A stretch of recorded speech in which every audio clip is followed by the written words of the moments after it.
Get your snack. Hell yeah.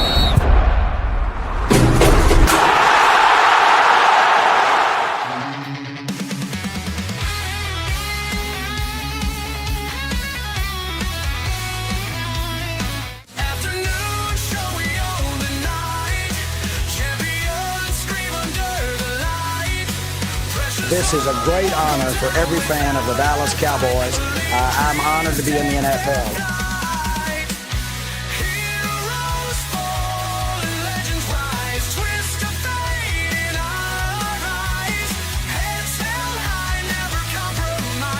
What can I say? Mamba out.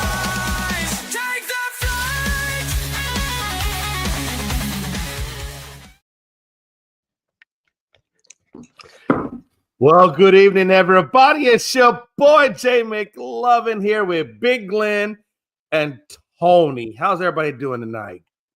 Doing fantastic, man. Phenomenal. Let's see. I've had my nerds. I've had my cigar.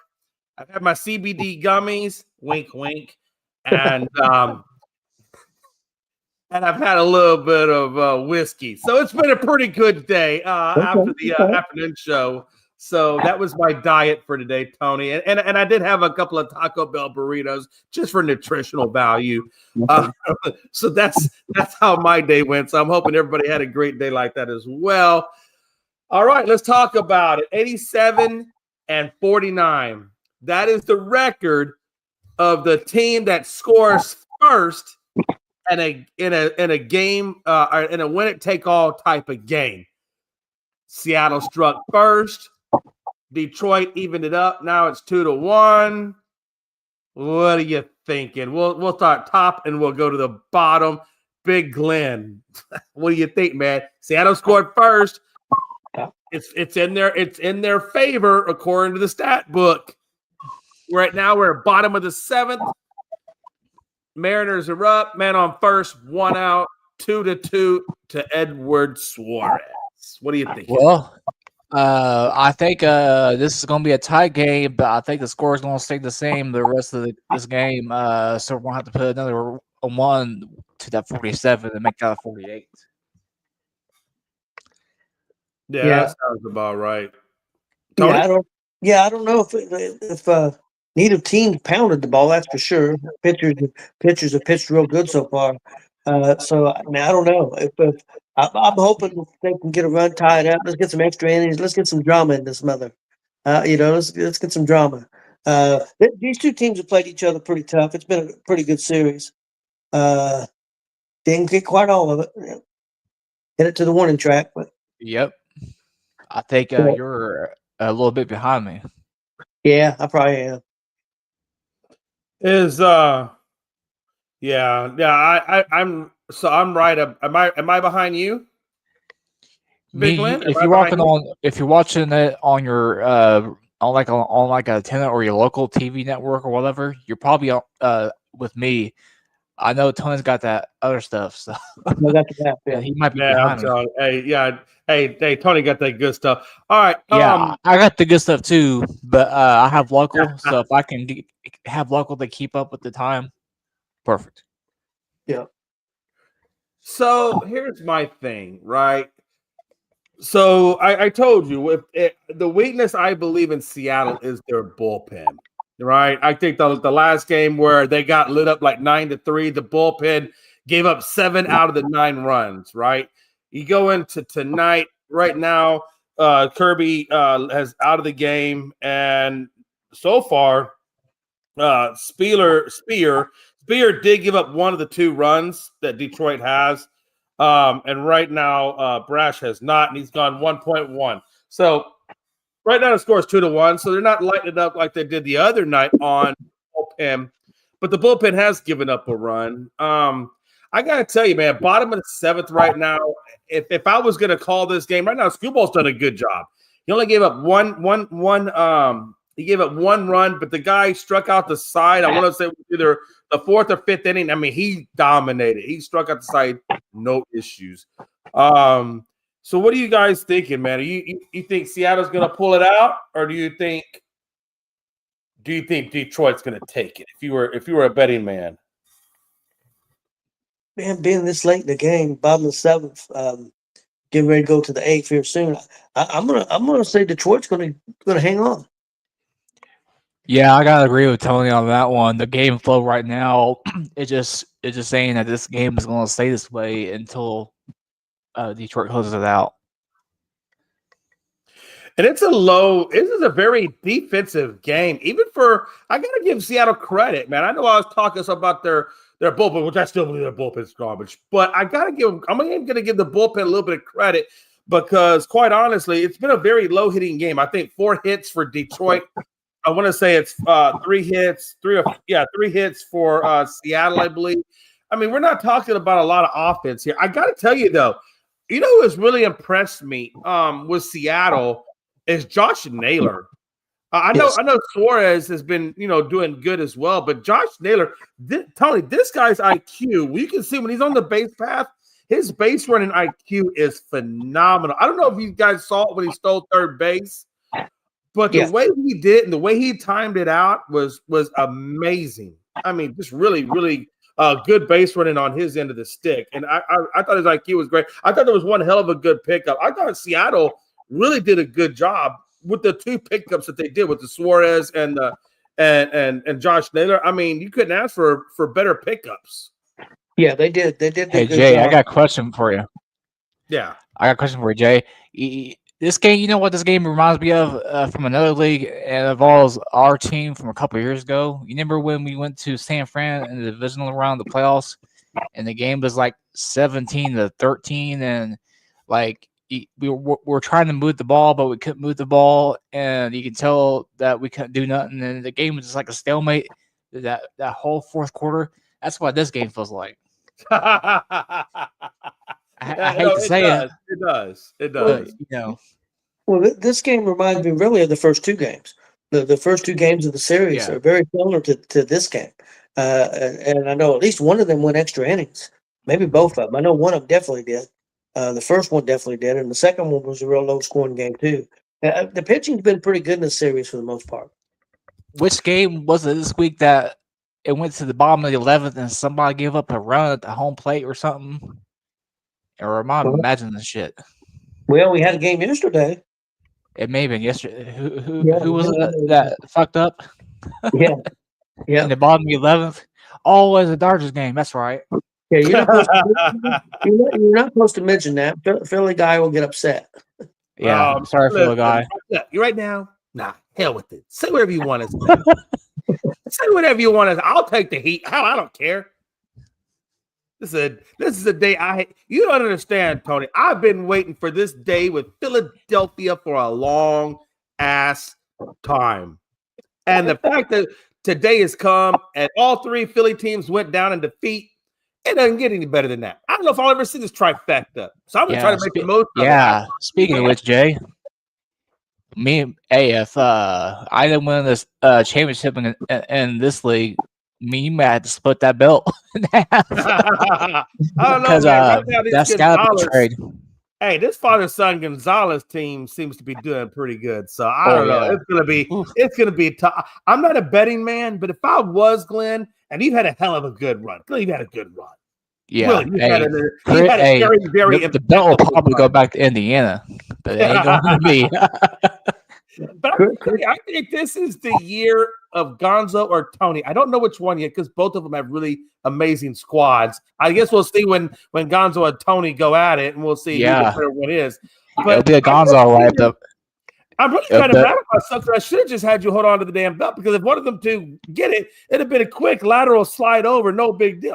Maybe I should have just left it there. You know what's funny about that is it will, if it ain't me, it'll probably be a Gonzo, but it won't be Austin, unfortunately. No, I think you're right. Now, Tony, the caveat is if you or Gonzo wins the belt, y'all got to go to all 3 stadiums. Right, you got to go. Let's see so you're Lucas Oil. You got to go to Cambridge Fieldhouse, and then you got to go to Cincinnati. And I need a picture at all 3 spots.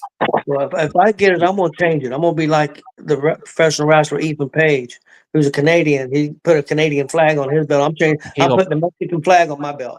I'm gonna change it and be a Mexican flag on the center Hell, of that belt. that would be a bad idea. I gotta tell you, the Hey, belt is I ain't gonna green. lie. I bought one of the wrestlers' signature and took it to the Royal Rumble, so that way that the legacy would live with the belt in that way. You know, whoever had it. Hell, hey, if you'd have had a wrestler sign that belt, I wouldn't have been mad at you. That'd have been Oh, that'd have been hey, hella if I fine. win it again, I That would have might. been epic. Yeah, That would've been I almost epic. considered it. We With should- Flair, They tied the baby. That's game all up, right. bro. They tied the game up. Oh shit! Yeah, I just saw Man, that. I okay. just saw Seattle got that one on there. But let me ask you this: if you know this is a winner takes all game, and you know that your bullpen just was dog water not that long ago, if I was Seattle, and I know I'm taking Kirby out because the bullpen did give up the go-ahead run. Obviously now it's tied up, so it's a moot point. But they did give up the go-ahead run. Would you not have maybe brought in one of your starters just to kind of pick up the slack a little bit rather than going to the bullpen? As a bridge.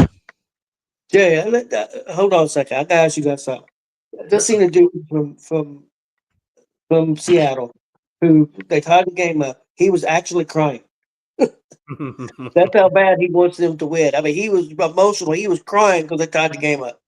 You know, I he don't blame him. It wasn't Yeah. that long ago that the Mariners were going to leave Seattle, and Nintendo stepped in and bought the team and kept them in Seattle. So the fact that they've never been to the World Series and they almost lost their, I'm You sure sure it they had wasn't a lot that Microsoft and Xbox yeah. or something? Hmm? Because I know you sure it wasn't Microsoft and Xbox or something? No, bad boy was Nintendo. You even see it on their sleeves. They wear the Nintendo patch on their sleeves. Oh shit! I didn't even Yeah. realize that. Yeah, no, actually, Nintendo still has a stake in the Mariners. They still have part or a minority stake in the Mariners. I did not realize that. I figured Microsoft or Xbox would have, but not Nintendo. Well, Nintendo's based out of I believe Washington, so that kind of makes Yeah. sense. But no, but Tony, let me ask you this, man. Are you surprised that maybe they didn't go with the starter just for a little bit more of a confidence boost rather than going to the bullpen that didn't do so well last time out? Yeah, I mean, I don't know. They must be confident with, but I mean, it depends. I mean, what they're going to do the next inning. I don't know if this guy's going to come back out. I doubt it. You've got Castillo in there. You've got some guys in there. It'd be interesting to see what the only thing, like I talked about the other day, if you get to the ninth inning and you got the lead, if you got a normal closer, I think I would go with him because for he's sure. in the pressure situation. Other than that, if the game's tied or something, maybe I go, in the eighth inning now, maybe I'll go with one of my starters. I mean, all hands on deck. I mean, Yeah. this is win or go home, or I guess they stay home, but it's you don't go nowhere Yeah. else. Let me ask you guys this, and I know you picked Detroit to go to the World. I did originally start of the season. I think you had Detroit, and I forget who else you had, maybe Milwaukee. But start of the season, I had Detroit and the Dodgers at the start of the season. But let me ask you this: the way teams are playing, the way everybody's looking, do you think either one of these teams can handle Toronto? Let's ask Frankie that. Yeah. I will tell you, I think just because of the pitching, I think that Detroit would be the better one. Okay. I don't know that they would necessarily beat Toronto's a beast. They're in beast mode right now. That team really is in beast mode, right? But I think if anybody has a good shot at taking them down, I think Detroit is probably the team that would be able to do it, or the most likely be able to do it. Because honestly, and I'm not trying to be an asshole, but Toronto kind of blew that game against the one game that they lost to the Yankees. They should have swept them.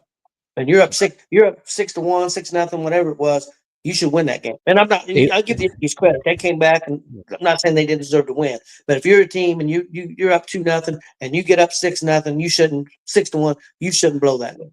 The ghost from Yankee Stadium's past rose from the ashes for one game at least. So let me ask you guys a question: how much, if you're the Yankees, and you find out that Toronto's going to give you a bullpen game? How much of a slap in the face is that to them competitively? Well, I mean, it seems that way. It seems that way on paper. I mean, most times people do bullpen games when they have double hitters and stuff like that, and a lot of times they figure definitely the chances of winning go down. I don't know what the analytics say, but it's definitely going to go down in the bullpen game. And that bullpen kind of dominated the Yankees. So, I mean, I don't know. I think the game plan is the way they had it. I mean, because like Chris said, they had it mapped out. This guy's going to go no more than the first 9 batters. Once we reach to that, he's coming out. And then we're going to go to the next rotation, basically the same thing. He's going to go 6, 9 batters, just depending on who comes up to play. I mean, they had a plan going in, and it worked. I mean, you can't. So let me ask you this. I agree with you, though. Let me ask you this, Glenn. As I asked Tony the first question, if it was a slap in the face that they went with the bullpen game. So let me give you the follow-up question to that, Glenn.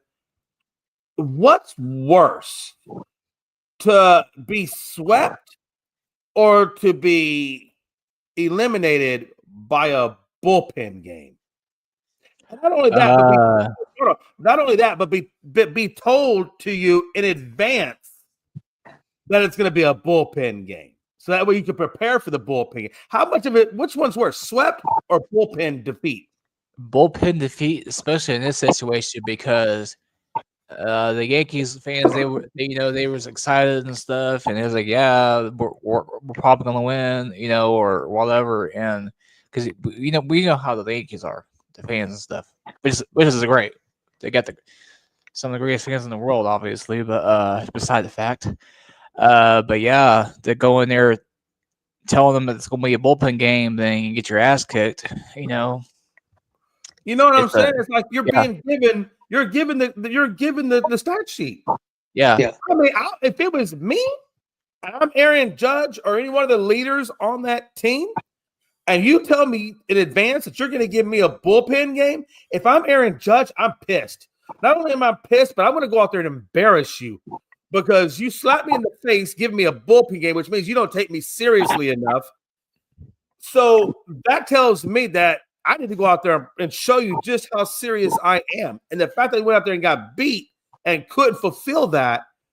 We've only touched on this a few times, but that might be Boone's Achilles heel, and stuff. So, what's up, Frankie? I think it's worse to get swept. Hey, yo. Frankie, so here, since you came into the conversation a little behind, I'm gonna catch you up super quick. The 2 questions I asked them was, one, is it a slap in the face if you throw a bullpen game in the playoffs and you tell them ahead of time it's going to be a bullpen game? Do you think that's a slap in the face to the Yankees that the way Toronto gave you a bullpen game, even though that they knew they had you on the brink of elimination? Bro, I thought it was kind of weird, honestly. If you remember last week, I said that. I was like, why the hell are they going into a bullpen game? Like, they just had a bye. Like, I don't understand. Yeah. But I think when I came in, I heard Glenn say that sometimes it works in your favor. And it does. It does work in your favor.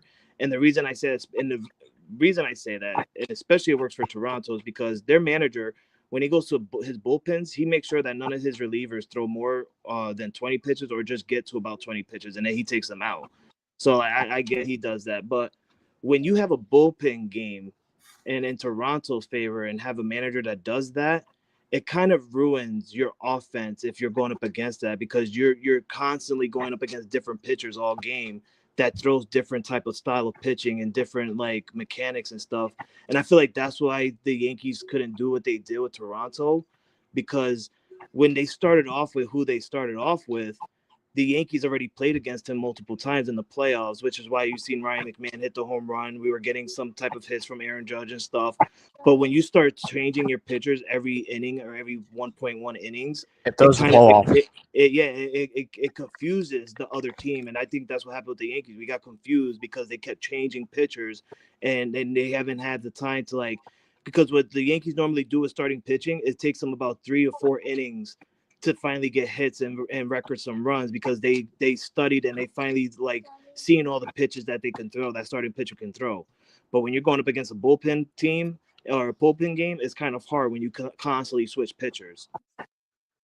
So that leads me to my other question that I asked them. I actually asked this to Glenn. I'll give you the same question since we're talking about your team.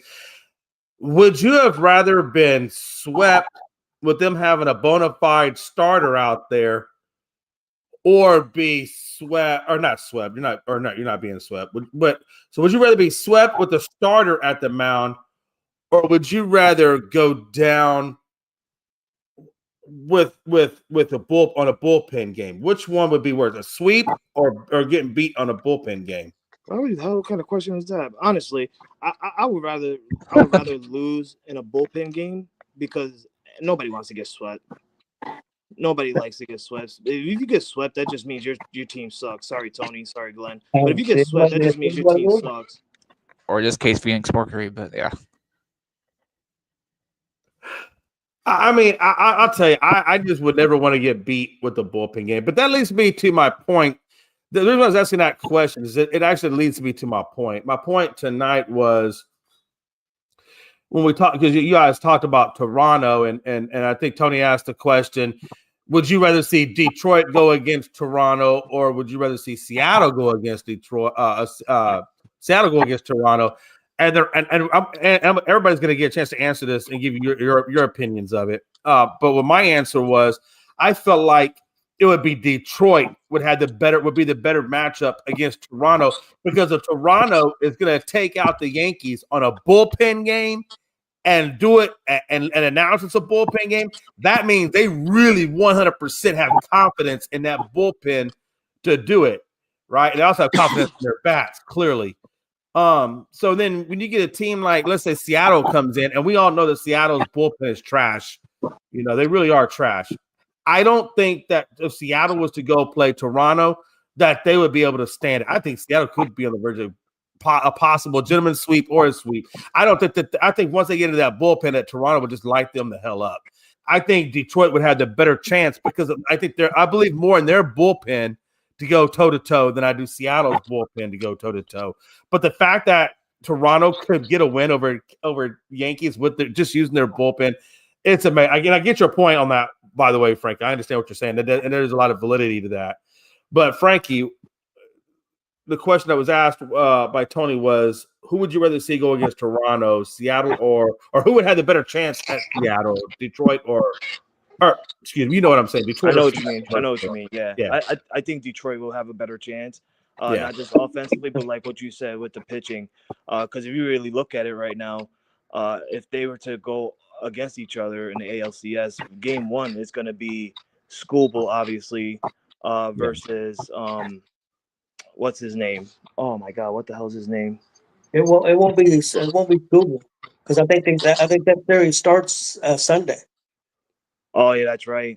Yeah, he wouldn't be if they play Sunday and Monday. He's not going to be able to probably pitch till game 3, which would be Wednesday. Yeah, you're right. I mean, yeah, shit. I'll still say Detroit, honestly. Hey, playing on a day and a half rest.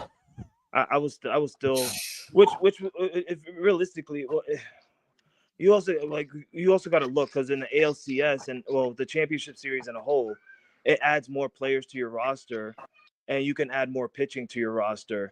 So I don't think we'll see a bullpen game out of Toronto, because in the ALDS they didn't have Max Scherzer or some that other pitcher, to where in the ALCS they can add both of them in there now. Detroit can add more pitchers in. I don't know. I'm going to say Detroit just because I feel like Seattle's going to lose. I understand it's the top of the 8th, 2-2 ball game, but I think Detroit's going to win this tonight. I think you were thinking of Chris Bassett. He's the one that's actually day-to-day. Yes, Chris Bassett. Yeah. I think it's probably going to be Gausman. That's kind of their ace. That's their number. That's their starter, right? And everybody else kind of behind them. So if Skubal doesn't go, I think Toronto could go one or two ways with that. I think to get off to a quick start, maybe they go with their ace. They don't go with their ace, then I think they go with Bieber and go that route if they want to do that. But, yeah. Glenn, what are you thinking, man? Detroit, what are we looking at here? I want to see Seattle and Toronto, but I think it's going to be Detroit and Toronto. Tony? I think either team's got a chance for different reasons. Like you said, Detroit's got good starting pitching. I don't completely agree with you, Jay, on Seattle. I think Detroit's bullpen is better than Seattle. But I don't think Seattle's bullpen is trash. They had that one real bad game, but game 1 and 2, those games went 2-1, 3-2. So I Yeah. mean, they put pretty well. It's 2-1. It's 2-2 now. So I don't think the bullpen's trash. I do agree with you. I think Detroit's got a better pitching staff and probably a better bullpen.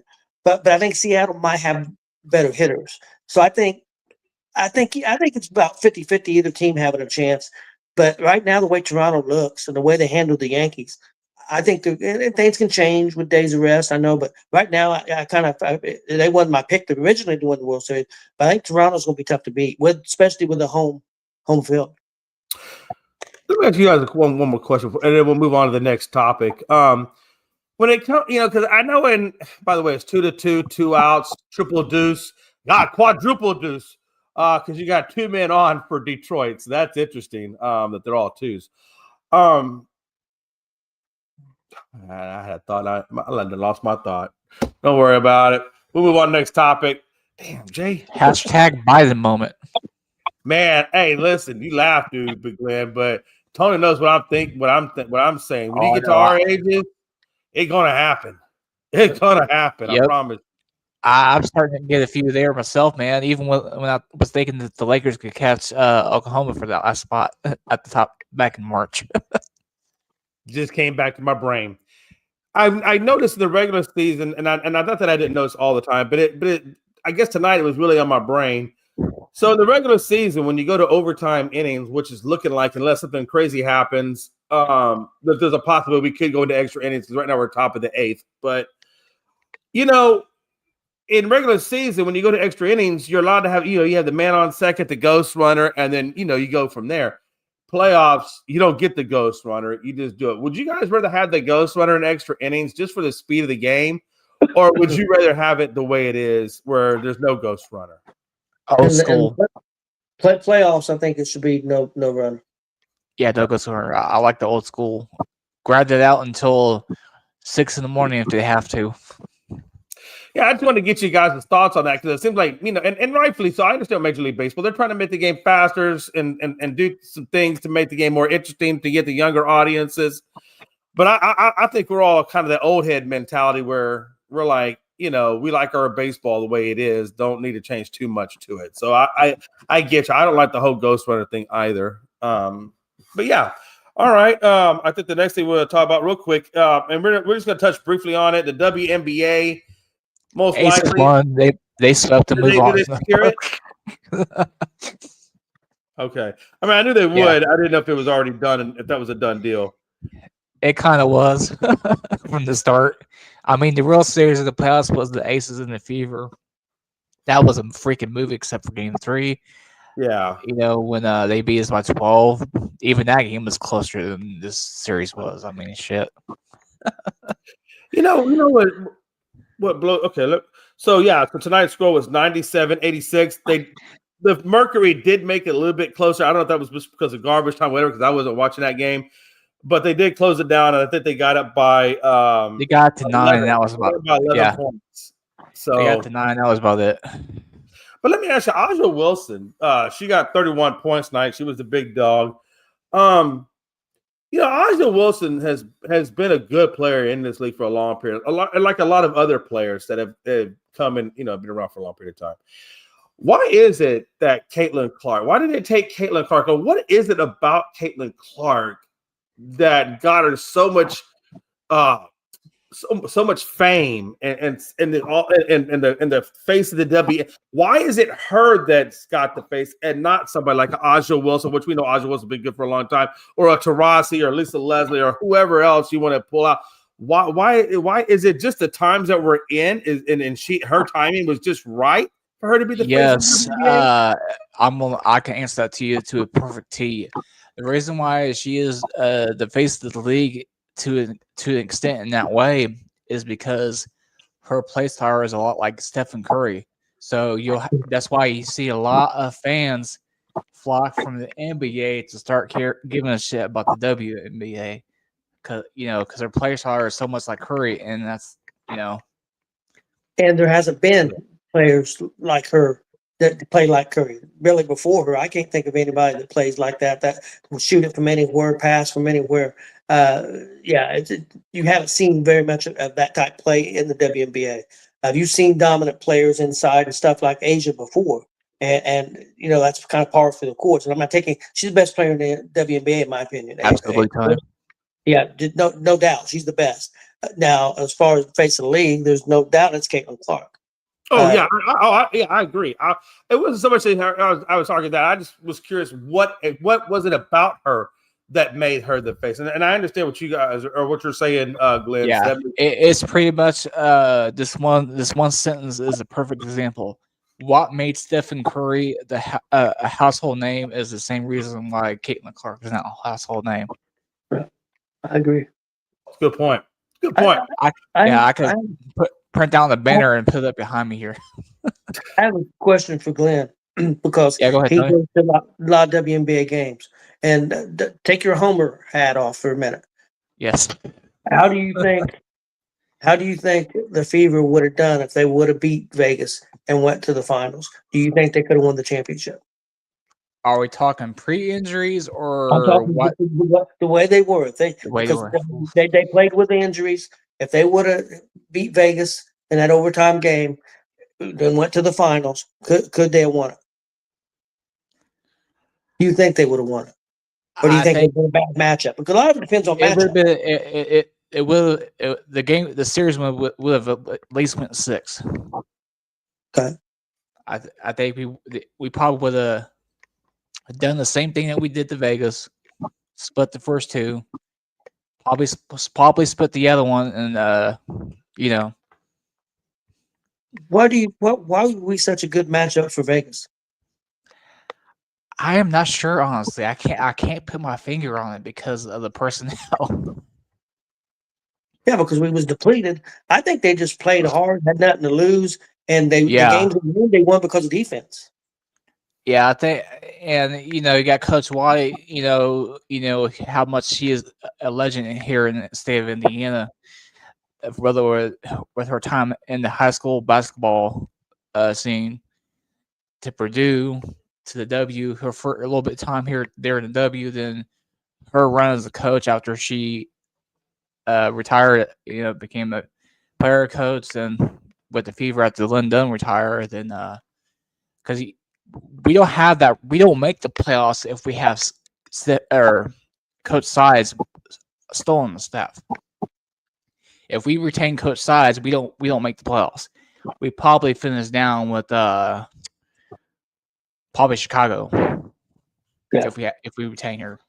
Yes, the coach did a fantastic job this year. With what everything that happened and what that team does, she should be up for Coach of the Year. Yeah. Oh, absolutely. She won't get it, but she should be up. What was the girl's name that came out of Popovich's coaching tree that took over the Aces? Yeah, Becky Hammond. Becky Hammond, thank you. Man, I couldn't get her name out of my mind. You got to think, man, what a great coach she is, and number 2, what a great example of Popovich, right? I mean, absolutely. And I'm going to add to this because she was such a great coach and stuff for the W, even before that. Under Popovich tree, she had an assistant when she was with the Aces that went on to coach Golden State this year with their expansion team, and they made the fucking playoffs. So yeah, that's freaking amazing when you think about who Becky Hammond came from in the NBA, how she's done as a coach in the W, then see her coaching tree get started with Coach Nakase and Golden State. It's fucking amazing. And we're not going to see a team like that again like Golden State did. An expansion team making it the playoffs in the first year. Hey, how many rings does the Phoenix Mercury have? A bunch, but not this one. Is it 3 or 4? 3. They have 3, 7, 9, and 14. They probably should have 5. That's what was lodged in my brain when I was thinking about this matchup tonight, was because I remember them talking about it too as well, that if the Mercury could have won the title, that they would have equaled the amount of titles that Houston has. I think Houston still holds the most, 4. somebody's going to break that at some point. But I think they You know thought who that it's Mercury going to be might the team that won tonight. if it's Yeah. going to be anybody. Well, the Aces now have what, 2 rings now, correct? No, they got 3. They went back to back, and then Frankie's team won last year. They broke that streak, and Aces got back in and won. Hey, So Jay, I have a question for you. Why did I didn't follow WNBA the last couple of years? I'll be straight up honest. Why did Houston's winning all those Yeah. championships? Why did their team fold? Yeah, so from what everything I've heard so far was it all came down to economics. I think at that time, Leslie Alexander owned the team. That's when he owned the Rockets as well. And I think it just came down to economics. I think that he couldn't afford to keep the team because, like I said, the WNBA wasn't making money. He put the team up for sale initially, and nobody wanted to buy the comments and move the team. So then eventually the WNBA just dissolved the comments altogether. Okay. And that was it. Yeah, it was straight economics. I wanted that for a while too. And then I remember reading an article about it, and that's where I found out that it came down to the money side of it. So yeah, what's it is crazy what it is. about that is one of the original teams that came into the league on its inception in 96 or 97 is the Orlando Miracle, and they lasted 3 years. Then the Mohegan Sun tribe came and bought them and moved them to Connecticut. Yeah. And that's what happened. So Leslie Alexander put the team up for sale. Not even really just to move it, just to put it up for sale, to have another ownership group take the team over from him.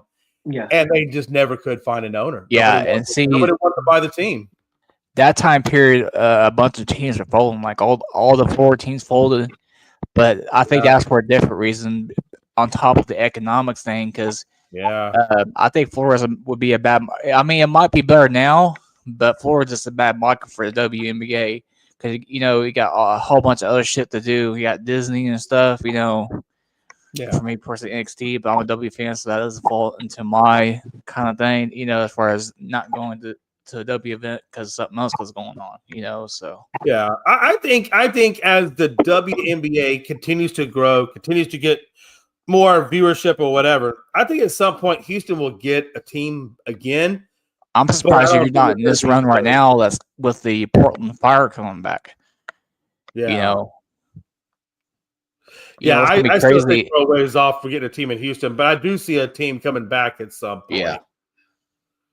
It would be crazy for them not to bring a team back here. We have our population is too big, and quite honestly, when the comments were here, we supported them. You couldn't go look, Glenn. I see you at Fever games, and you'd be sitting like right behind the bench, and ain't nobody around you. That's not the way it was when we went to. I went to a couple of Comets games, and every game that I ever saw on TV or was in person, as were in seats. Packed. It was packed. Yeah, as were in seats. Reminds me of that line from Jim Ross in freaking Beyond the Mat, an ass in every 18 inches. For some reason, I see you in that Bob Uecker commercial, Glenn, when he goes, "Hey, great seats, right, buddy?" And yeah. Oh, yeah. Sir, this isn't your seat. And he goes, "Must be in the front row." Yeah, that's me now, especially with me getting rid of my seats. I'll be up there with Bob Uecker that way, all the way up top.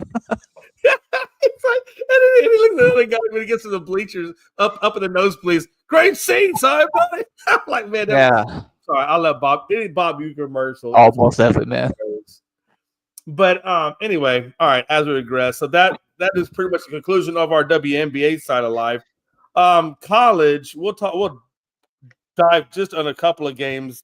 Let me pull that up real quick, the list of games, unless you already have it, Tony. No, I don't have anything. Oregon was one of the games that we mentioned. That is right. Oregon, and Indiana. Tony. Well, no, I thought you knew that. Indiana, one of the teams we're going to talk about. Don't tell you, Jay. You said you was going to handle it. What you said. Man, okay. He did say that, Tony. Technicalities. That's perfectly fine. But Tony, wait. Glenn, what did he say? He said he'd take care of it. He said, "I'd take care of it," because you said you had it in front of you. That's what you said. What's up, Hollow? What's up, Yeah, Jonathan? Man, listen. Hey, we trying to push content as much as we Alabama can. and Missouri is the other game you mentioned, Tony. Yeah. Alabama and Mizzou. Yeah, let's go, man. IU. Yeah, I think IU. Yeah. I know everybody. A lot of people don't think they have a chance. I really do. Oregon's a good team. They did beat Penn State, but now there's questions about Penn State after the way they lost to UCLA. But I still think that's a good win, beating Penn State at Penn State. I still think that's a good win. I'm not going to take anything away from Oregon. I think we got a couple of decent wins over Iowa and Illinois. I'm not sure how good really Illinois is, but they did bounce back and beat a ranked USC team who does have a good offense. USC does have a very good offense. They ain't got no defense, but they got a very good offense. I like IU's chances. I like it better if he was home. I'm going to be honest. Oregon's a tough place to play. And so I think it's going to be a good game. I think we're going to be in it. And I honestly think we got a good chance to win it. But I understand why Oregon's a 7-point favorite. They deserve to be. They were a great team last year. They've been a really good team for a long time. IU, this is their second year of being a good team. I think before that, they've never been a good team, or not this good. So I think they have a good shot. Hey, hey Jay, highlight Hollow's comment here. The Illinois comment. He said Illinois. I would love to see it because I'm an IU guy, so I can't stay on Ohio State. But anyways, yeah. Man. But Jonathan, man, I don't know. Hey, I don't know if you live in a state where lead is legal. If so, congratulations. I wish I was one of those in one of those states. But if you're smoking some of the herb, might want to put it down for a little bit because this got you saying some crazy stuff tonight. Nah, I don't think that's going to happen. But if that happened, if what Jonathan Holloway is saying, if Illinois did get that upset, that would upend everything. I would love to see it though. But back to the IU Oregon. I'm gonna give you guys a point spread. How I think this is gonna happen, and I want to see how this ends up because most times I come out on the good end. I think it's gonna be IU 31, Oregon 27.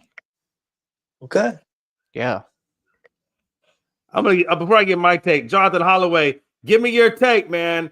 Indiana versus Oregon in Oregon. Number 7 going against number 3. Does a not Cinderella, but does the number 17 get it? Or are you rolling with Oregon and going quack?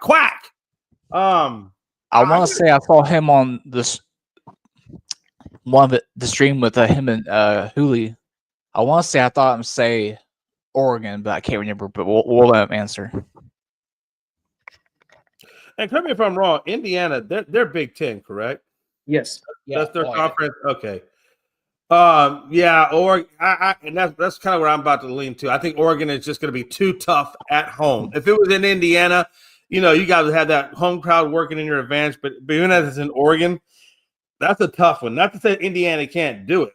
I mean, this really is a great preview for the Big Ten. Typically, we're talking SEC. We're talking anything the top 10 rankings. That's generally we're normally talking SEC.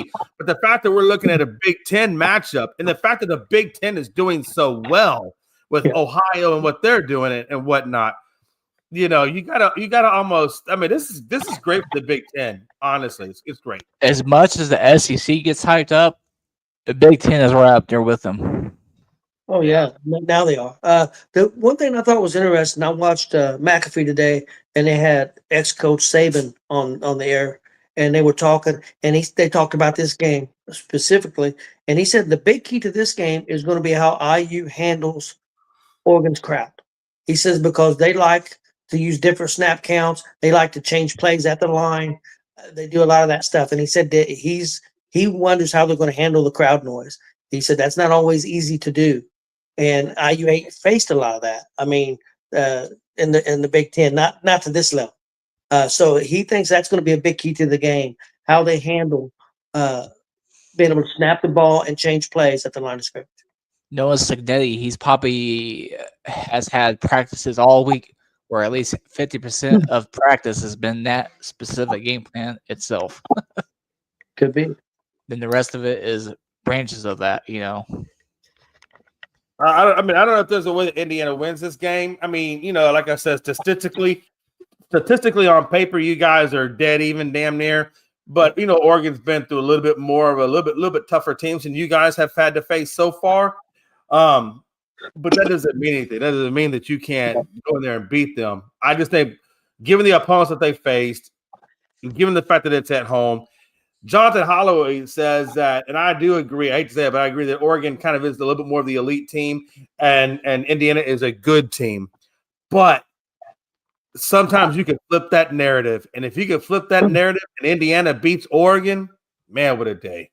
I'm really interested in this game because IU lost to Notre Dame last year, lost to Ohio State, and they lost because they couldn't hang on at the line of scrimmage against bigger teams. Cinetti said that he found that out, and that was the big emphasis coming into this season, to get bigger on the front lines, to be more physical, to be able to play with these teams. And he believes that they are. This game, I think, is going to show us, win or lose. If they go out there and they lose by 3 points, 7 points, then you got a chance to play in the playoffs. You know where the benchmark is. If you go out there and win, but now if you go out there and lose by 21 points, or you get just knocked off the ball, then you know that you're not where you need to be. So I think this game is going to tell us, win or lose, going to tell us if IU is up to par to be able to play, to really have a chance for a championship, not just make the playoffs, a really contender for a championship. Last year they was good enough to make the playoffs, but they found out very quickly that they wasn't strong enough to be a real contender. I don't know if you noticed this, Tony. I don't know how close that you follow, like, the IU Hoosier Ticket Network or their website or anything of that nature as far as ticket sales. Mm-hmm. IU's home games have been sold out for the rest of the season. I bet. Yeah, and resale is crazy. even for teams like against Wisconsin, their last home game on the 14th, crazy. Let me ask you guys another question. So the only other game really that's worth really kind of talking about, would be the Texas game. And the only reason that game is worth talking about is because nobody gives a shit about Texas. Hey, hold on. The only reason we're talking about it is for two reasons. Because really, if you look at all the other games, it's ranked versus unranked, right? So at that point, really, we're talking upsets. So the only reason I'm talking about this game is because of the fact that, number one, it's the Red River Shootout, which Texas and Oklahoma always play super hard. And the second one is because Oklahoma is still in the top 10, ranked in the top 10. Yes. And if Texas was to be able to beat Oklahoma, that could possibly put them back in the rankings. Oh, it would put them back in the rankings. Yeah. So I'm curious, what percentage of chances would you give Texas to beat Oklahoma? Where's the game at? I believe it's in Norman, Oklahoma. Okay. Yeah. I would honestly say if it would have been in Texas. Correction. It's in. I apologize. Texas. It's in Austin. I'll be honest with you, and you guys might think I'm being too gracious to Texas. I think it's at least 50-50. I think they can play with Oklahoma. I really do. Now, if it would have been in Oklahoma, I would have said 40% chance, because I would have given Oklahoma that man. But since it's in Texas, I'd say 50. I still think Texas is going to have a breakout game. Unless that defense. I mean, defense and offensive lines got to play better. I mean, they did not play well. The offensive line and defense did not play well that last game. I mean, they lost to Florida, and I foresaw that shit like to a T. So I was like, hey. Yeah, you predicted. Yeah. One thing I had to ask was where's that game at? I was like, man, they're gonna go to the swamp and get swamped. Yeah, and for me, this is the game. If Archie is going to have he should be benched. Archie has to win this game against Oklahoma, not because he can get it back into the rankings, but because this is like the game in Texas. This is the game. Oklahoma, Texas, Red River Shootout. That's the trophy, right? And everybody, and they fight hard for that damn trophy. So I really expect it to be a good game. I'm really kind of curious to see how, how Arch Manning handled it. Because, again, he had a really big game against Ohio. That was probably the biggest game of his life. Well, this game here is about to be the second biggest game of his life because the Red River Shootout is just about as pressure-filled as what that Ohio game was. I don't know if it still is, but growing up, that was as big as That was game. elite. I mean, that game was as big as game as any game. I mean, that Red River Shootout. Barry But, Switzer, baby. but Glenn, I disagree with you. I don't think that he should be benched. That last game wasn't Archie's fault they lost. That defense got ran on all over the place, and that offensive line did not protect him very well at all. So I don't think that loss was on him to Florida. I really don't. I don't know. Yeah, I don't know if Jay That agrees with Gator me or not. defense did get to the line pretty quickly, though. So, yeah, I see what you're coming from, Tony. Truthfully speaking, Archie could play better. And what I Yeah, mean by he play could better play is better. it's not physically what he could do better. It's what he could do on the intellectual side in terms of giving your team confidence, getting your team to buy into you, getting your team to know that you're the leader and you're fearless and you can go out there and you're going to do it and you're going to do it well and being passionate. I mean, it's all about – it goes again to culture, right? If Texas has that right culture, you're going to manifest that. Because if you look at his numbers are not bad. No. He's almost at about 1,200 yards passing. He's got 11 touchdowns, 5 interceptions. That's not a Seattle base hit. But Seattle honestly, got one on. yeah, I think I know you said culture, and you're putting that on him, and I'm not saying he is the quarterback, so I understand. But to me, I think a lot of that's got to go to the coach. Oh no! When I say culture, I'm not talking about Arch. I'm talking about Sarkisian. Okay. Yeah, I'm saying He's talking like Miami Heat shit. and then it's carried through by Arch. Okay. Sarkisian sets the culture about what the standards, what they expect, and he is also in charge of the development side of Arch. Look, Archie has had 2 to 3 years worth of development from Sarkisian. Actually, he's had his whole life to develop. You can't tell me that Peyton and Eli and Grandpa Archie aren't sitting there, schooling up Archie Manning. I mean, he's had this his whole life. Yeah. He knows what it looks like. So I think it's just Archie. The team has to buy into Archie. I mean, if you look at I think Tony, you hit it pretty good. The defense has really let Texas down big time and put Archie in some situations where he probably felt like he had to go out and do something because maybe the defense wasn't going to do it for him. And let's not act like his running game and wide receivers are the best that's ever been there. They've had much better wide receiving talent, and even the O-line talent has not been all that great. So there are some things that Texas program that needs to fall on them, and not so much Archie. Because like I said, Archie's numbers aren't bad. I'll take a quarterback that's giving me 1,200, 11-5. I can, we can do something with that. But I think Archie, the one step I think Archie has to take, and Arch has to take, it is very mandatory, is he has got to develop confidence and swagger in himself. So that way, and it has to permeate throughout the rest of that organization. And the only way that's able to be done is it starts with Sarkisian and his quarterback coaches putting that confidence and that swag into Archie. And then again, the developmental side, right? So there's a lot of things that Texas has to do. I honestly, just given how Oklahoma's playing, how Texas is playing right now, I think Oklahoma would probably take it, although I'd like to see Texas take it. I just think the momentum right now is all on Oklahoma, barring injury, of course. I expect Texas to step up at some point now. I could be wrong. Maybe my belief is too strong in them, but I expected more from this. I wasn't surprised that they lost to Ohio State. I wasn't a shock. I was at Ohio State, but losing to Florida was a surprise a little bit. And we're going to extras. It's time to step up. And I think that's right, because like the homer in me wants Texas to win and would say Texas is going to win this, whatever. But the podcast, when you look at it objectively, like you said, the Florida game was really my thing. If we can't even beat Florida, who's unranked, what are we going to do against Oklahoma? But look at Oklahoma and Texas. Who's played the tougher schedule? Oklahoma beat Michigan. Yeah, that's really all they played. So I mean, I'm not saying Oklahoma's not good, but they haven't been super tested yet. Well, I'll tell you, I think both programs are about to be tested come tomorrow. So we're gonna find out exactly what this Texas team is made of. I think we're gonna find out exactly what Archie is made out of. Come tomorrow. Tomorrow's gonna be a big. We gonna find out big if he's made out a house of sheets or a house of cards or whatever. We're gonna find out if he can hold up. I think the term was house of bricks or cards. I don't know what a sheet. That's pretty thin. Sheet. It's like paper. I'm thinking of things that are like tough or Glenn, we yeah. all know, man. We I love thought, was he going to the Ku Klux Klan house or what? The no, Hey, no, Tony. I wasn't sure Let's not do that, exactly. Tony. Hey, when he said sheets, I started getting nervous. I was Yeah. like, We are in "Oh, Indiana. Glenn, where you going, Glenn?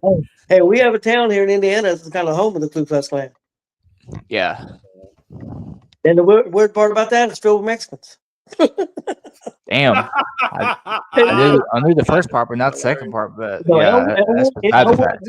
Elwood, Indiana, was known at one point big for the Ku Klux Klan, but it was filled with Mexicans. I feel Crazy. like I had the need to say that we here at ESEN do not support the KKK in any way. Yeah, absolutely. The fuck I'm not. Mexican. No, I don't support no KKK. I don't know about Glenn. I'm not sure about that. Nah, yeah, I think you know Tony. You know me. You've known me for too long.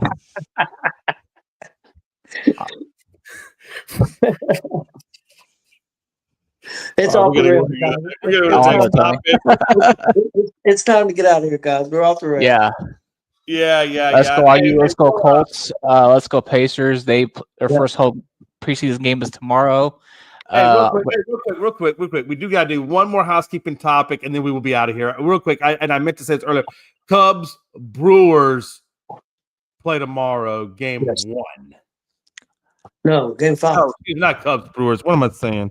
Cubs Brewers play tomorrow, game 5. Who plays Yeah, he's tomorrow? right. What game am I thinking of? What game am I thinking of tomorrow? You're just thinking of the right one. Cubs and Brewers, game 5 tomorrow, 8:00. Nah, it's gonna be Seattle and Detroit game 6. No, ain't no game 6.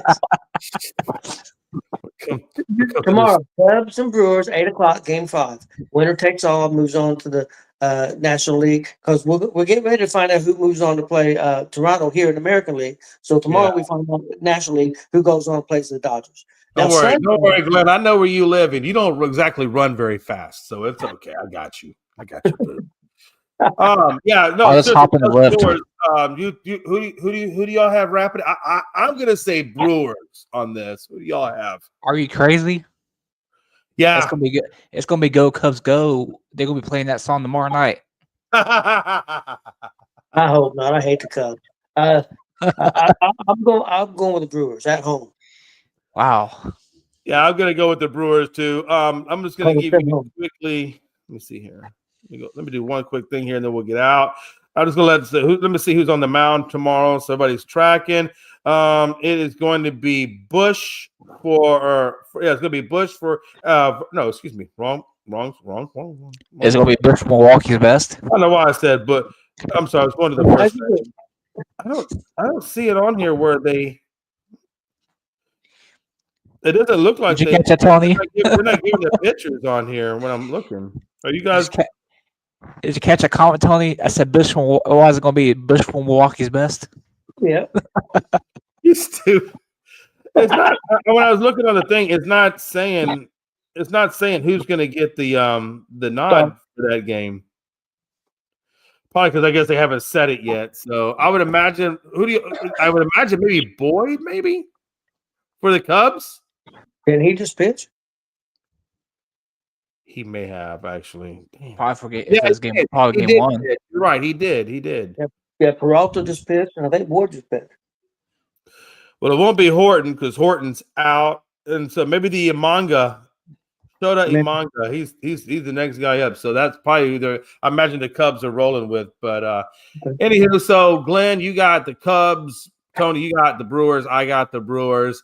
Guys, it should be a great weekend of sports. Honestly, man, between baseball playoffs and college football, and if you watch hockey, I'm sure there'll be some hockey. You're not going to be short of any of that. And of course, Sunday's another crazy one. Not only that, 8 a.m. tomorrow, live from Jesus Christ. Perth, Australia. WWE Crown Jewel pay-per-view.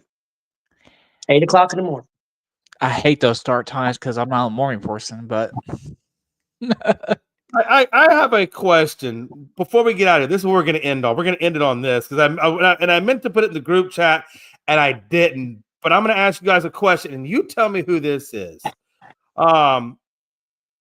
There is a wrestler who transcended borders, broke barriers, and earned his place. No, that's not the one. I apologize. Okay, there we go. That's the one.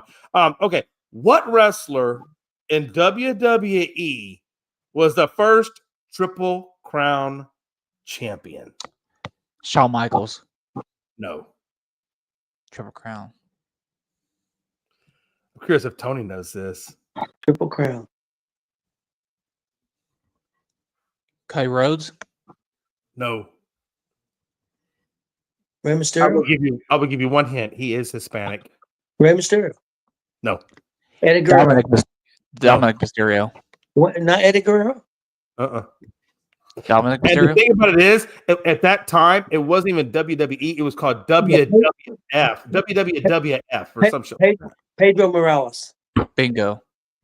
Once you There said it you was go, WWE, because he won the Intercontinental Championship, the World Title, and Tag Team Championship. Damn. See? Hey. Good job, Tony. Hey, no, seriously, that is good. Because I really thought, I was like, yeah, I know these guys are like the gurus of wrestling. I wonder if I can stump them. And Tony, Oh, I you wonder if stumped me with Gonzo- that I one wonder because if I was Gonzo taking would've this got that. strictly like WWE title, Intercontinental title, then the tag title. That See, would have been Shawn Michaels. Pedro was a little bit before my time. Not really, but I mean, because he was big in the 70s. I was born in You caught him 73. at the end of his run. Yeah, it was the 80s, 1980. He was still on TV some, but he was at the end. He was Job guy. almost a jobber at that point in the 80s, almost. But in the 70s, he was a big deal. Yeah, I Yeah. remember one of Honky Tonk Man's freaking shoot videos. He was talking about Pedro being at the end of this run. It's annoying the fuck out of him and shit. Hey, TV or something, it's in that voice. See, Big Glenn? So you learned a little bit of wrestling history tonight. There you go. Absolutely. That's where That's what we do here at ESPN. We ask questions that maybe nobody else would know except Tony.